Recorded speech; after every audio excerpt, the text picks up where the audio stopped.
Hey you guys, just a quick video. A while ago my Nikon V1 broke, and I have to admit my heart was kinda broken because I love my Nikon 1. I think it's a great camera. Video especially has a super unique look. So yada yada, yeah, what's the point of this video? Well, I contacted Nikon and they fixed it. They fixed my 9-year-old system camera for free.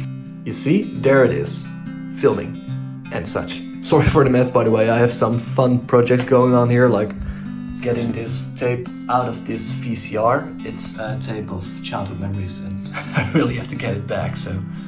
Stuff has been breaking lately. I'm not too sure what's going on, but some stuff also gets fixed. So what happened? Well, I think about a month ago, the Nikon 1 started having communication errors between the lens and the body, and I thought it was kind of done for because it's a camera from 2011, so that's quite a long time ago. But I contacted Nikon and they were like, yeah, send it, like free of charge, no problem. I think it took them like 2 weeks to fix it, which is not bad, and again, free of charge, so I'm not complaining. And they sent it back in a box and it was like super well packed, and yeah, I just couldn't be happier, man. They took it super seriously and they fixed it. They fixed my super old camera. So to celebrate this fact, I'm gonna do another video about the Nikon V1. There's also another reason. I recently found out that it can do like 1 second bursts of 4K 60 frames per second footage, and I just can't wait to try that out and show you guys. So until then, thank you very much for watching, and a special thanks to Nikon for fixing my super old,